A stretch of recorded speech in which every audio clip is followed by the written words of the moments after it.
So how do you get a price reduction on a deal so that you can make money from it as a real estate wholesaler?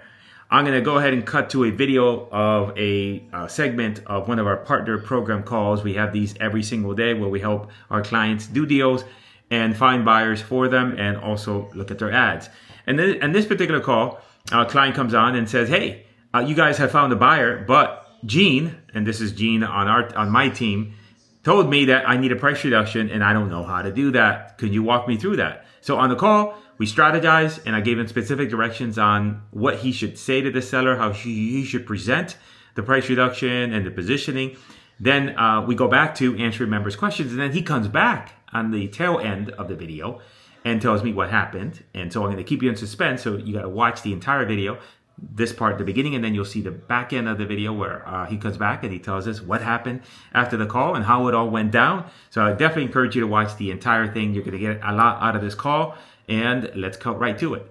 I just need to ask for a price reduction. I just wanted to either just get an example of how you do it or a quick role play, either or, and then I'll probably try to hop on that call and try to get that taken care of. What's the situation, circumstance? Is it something where we found a Uh, buyer, didn't find a buyer, or we like just what's found a buyer at what we have it at contract for, so we just need a price reduction.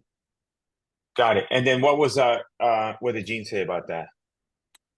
In terms of he's ready, Like he said that, you got that directive from Gene, right? yeah, correct. Okay. And then what's the seller's situation or circumstance? Like in other words, what is the price that you have it on the contract for? And what's 26. the 26? Okay. And then what's the target? In other words, what did Gene say specifically? What price to go after? I mean, we kind of agreed at hold on, just scroll up here. Yeah, we're shooting for 10. Worst To case get the 20.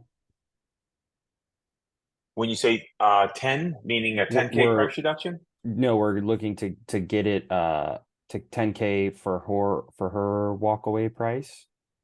Got it. She'll Okay. be walking away with 10. And then, Got it. depending on how the conversation goes, Gene said we'd be comfortable up to 20. I probably want to shoot for 10, and then I'd be willing to go up to, yeah, like 15 or 16, just to Got it. And kind of give me the keep. Yeah, it's a 70, it's a 70s mobile home over in that weird part of Florida. Oh, okay. Altoona. What's the issue? What are the negatives that Gene had explained about the property that caused the offer to be It's so just low? old. Okay. It's like pre-70s, which is yeah, and he just said it was unappealing to the limited buyers in that area. Yeah, the pre-70s doesn't allow for financing. Yeah, that and yeah, exactly. So that's probably the issue. And then she knew, well, what was your, I'm going to tell you what to say now, but what was your conversation with her in terms of when you said, you talked to her? I know Gene's the one that also communicated with her. But did she know in any way that you were looking to wholesale it or no? Um, In I your don't know. conversation? Yeah, no, I mean, I just said, we're cash buyers. I didn't Yeah. explicitly say we're wholesaling it, but yeah. Yeah. Um, so big picture is just from a strategy perspective, Mm-hmm. um, say if you're going to attempt a price reduction, and let's say for any reason that it doesn't go well, big picture, because we have a buyer, we want to do everything we can to make an effort to try and see if we can bridge the gap. So Absolutely. just as a second kind of keep in the back of your mind that as you're having this conversation with her, that if for any reason gets out of hand, you can always defer and say, well, let me do this. You know, let me talk to Gene on the team, and he's the one, kind of defer authority. Like, look, Yeah, let me do this.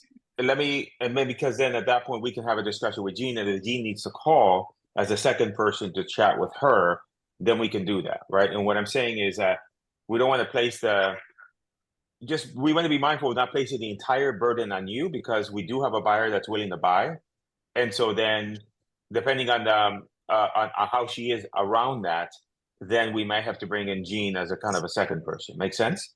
Yeah, absolutely. And so the way that I would, there's two ways, right? With a price reduction is that, number one, in her scenario, it's, the way that I would say is, hey, I got great news, and I also maybe let me think about this for a second.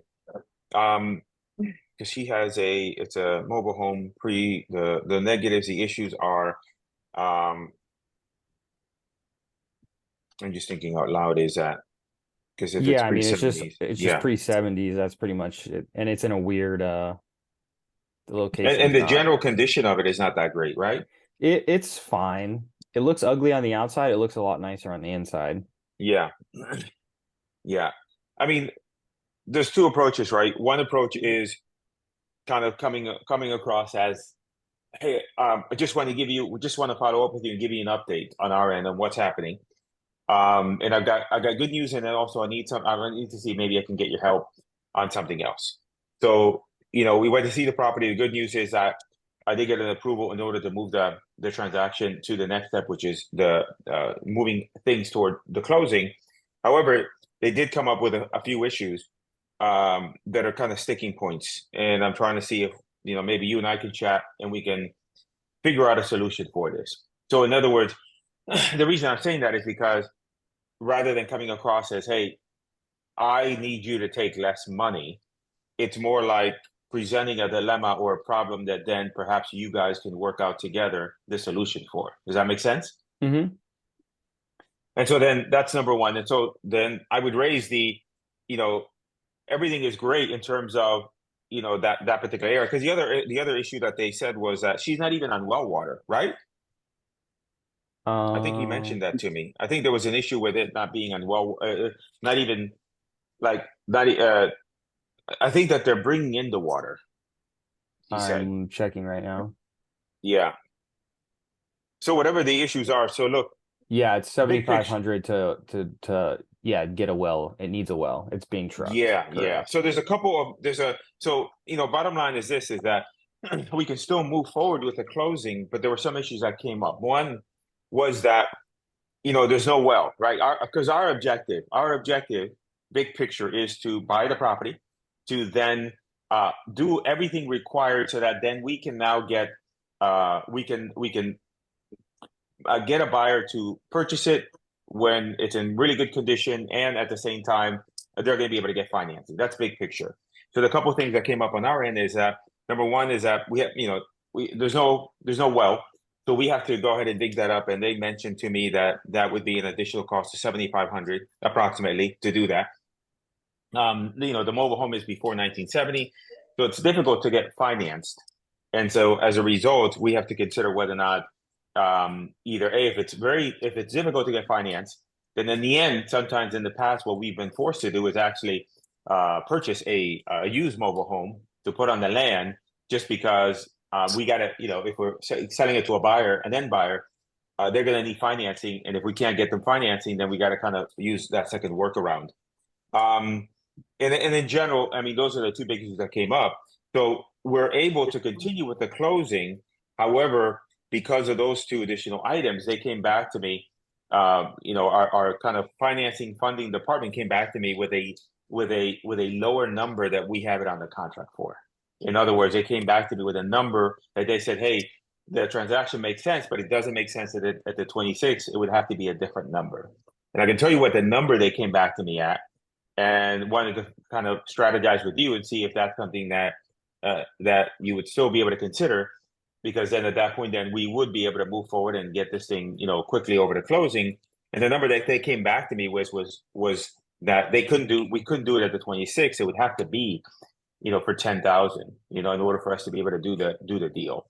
And then see what she says. I'm going to be on the assumption that she says, no, there's no way in hell that I would sell it to you for 10K.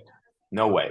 And then you have to agree with her. Yeah, when they told me that number, I honestly, I knew that wasn't a number that you were going to be happy with. And but I'm just a messenger, right? Um, and you tell me, like, would you, and then at that point, then if you think about it, what you're doing is you're doing the same thing as you're doing with an initial offer, right? So you're anchoring her at the 10, siding with her and saying, yeah, unfortunately, I was a little bit disappointed myself, right? So you're kind of putting yourself in her side. And then you then ask her, I said, listen, I know that they told me that definitely they can't do the 26, just because of those issues, right? Um, and we're so close. I mean, we're ready to go ahead and move this over to the next stage. Um, is there a number that you would consider? Considering the fact that, hey, these are things that we didn't account for, and if we can agree on something, and then we can everybody be on the same page, then we can very quickly move this to be able to get this thing closed and off your hands, and see what she says. There's two options on that. Number one is she could say, hell no, I wouldn't sell it for a penny less than 26 if you can't buy it at that price, and I'm going to go ahead and do something else with it. That's one option. A second option is that then she says, well, no, there's no way I would sell it for 10, but maybe I would do X. Let's say she says, then at that point, it becomes similar to the negotiation with the seller, which is you might say, hey, look, the best I can do would be probably 22. Then at that point, you say, okay, I appreciate that. I'm going to go back to them. I know that they, with the cost of the well and the fact that it's, they have a real kind of concern about the property not being able to be financed, right? So that creates an issue. I mean, if I could get them up to maybe, I don't think that they would do, say she said 22. I don't think that they could probably do 22 if we can get them.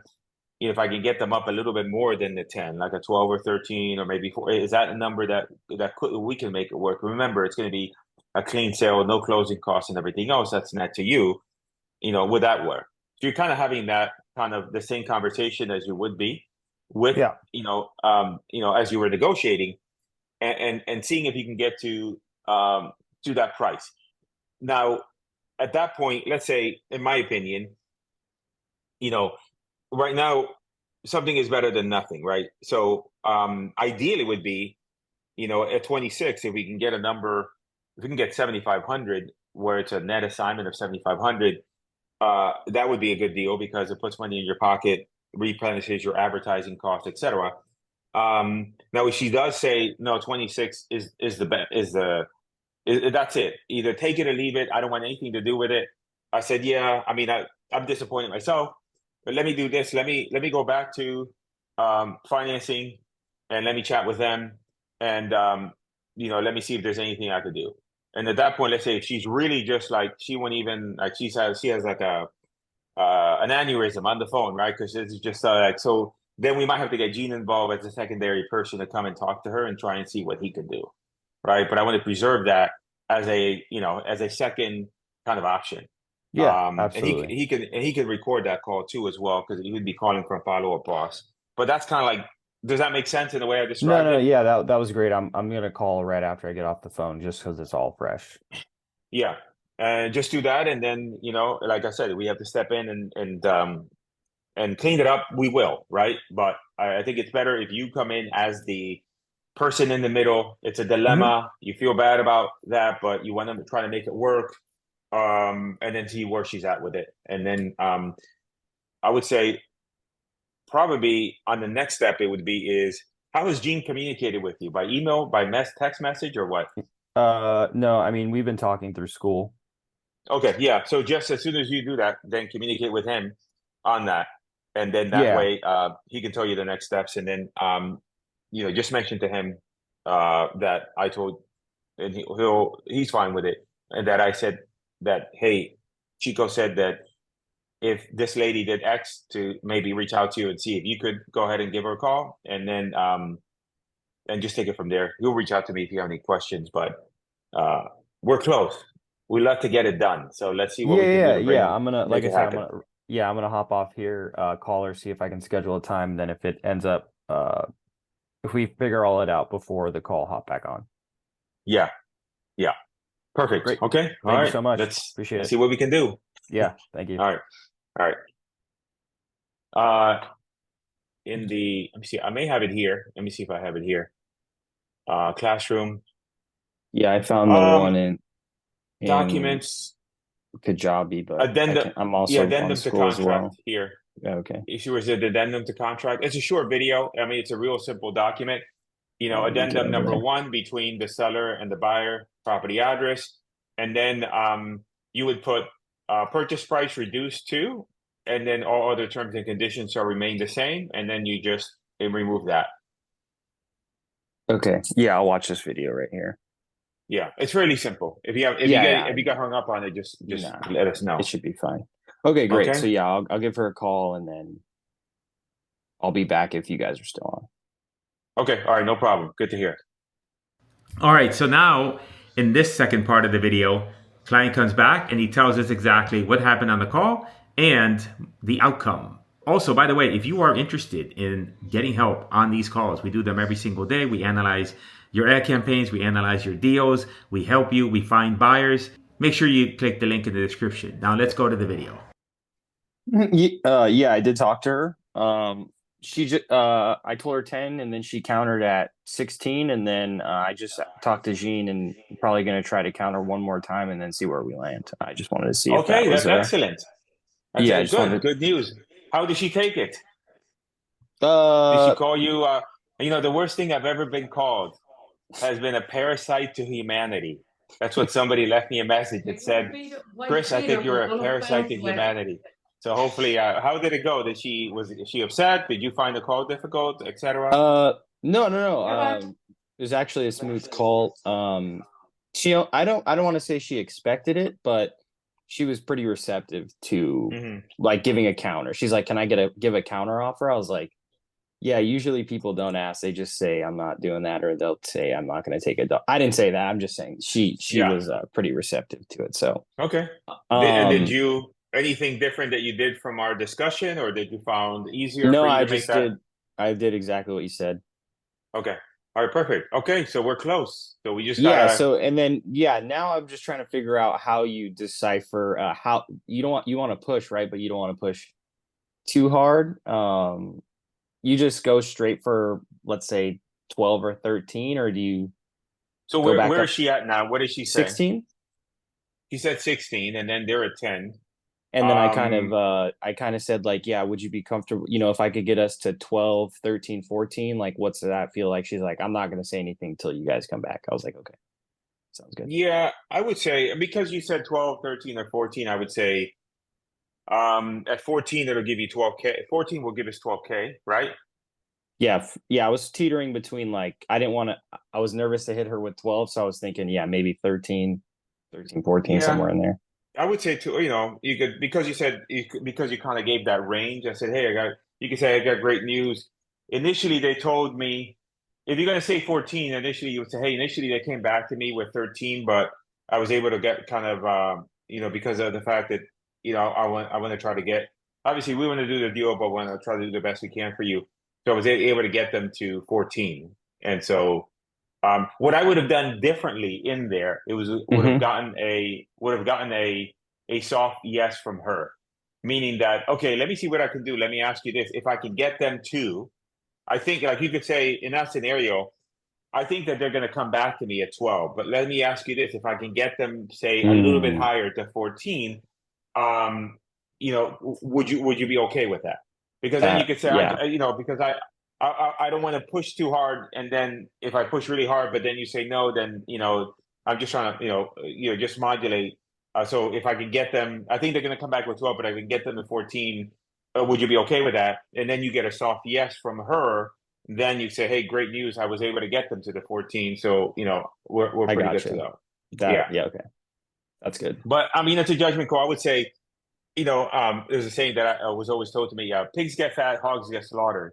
Right? Don't be a hog. A hog meaning that you try to just squeeze Mm-hmm. every dime out of it, where people feel like, oh, you bastard, I got to do it, but I really upset it. You want to make good money. You're there, so let's just make it a good deal for us, and make it a reasonable deal for her, and we'll get it done. Okay. Yeah, that sounds good. I'll call Yeah, her right now and then if you guys are still on, I'll hop back on. yeah. Hop on, and then I think in terms of what you got to do next, then you got to get an addendum signed. Um, from her. So Yeah, Gene can, we have one of those in the course somewhere, I'm it goes in assuming. the course. Yeah. And you can, One last thing, we only did this because we were not making any money on the deal. We needed the price reduction. But generally, There's some people out there that say, hey, you got to go in and get a price reduction for every single deal. It doesn't matter if you're making a ton of money or not. I'm not a fan of that. You know, if you got a good deal, you're making good money, just put it to bed, go to the next deal. And on this particular deal, just for clarity, the client was running Facebook ads, so that's how this deal came about. And then we helped him with his ads, so we're tweaking them, etc., making sure he's getting the right results. And then he put the property in the contract, gave it to us, and then we went out and found the buyer. We found the buyer through Investor Lift. If you are interested in that, reach out to us. We'll get a special code for a discount and give you some special stuff around Investor Lift if you want to use that platform. And if you are interested in getting our help for doing these type of deals, make sure that you click the link in the description so that we can help you in doing deals, finding buyers, etc. And most importantly, check out one of these videos here.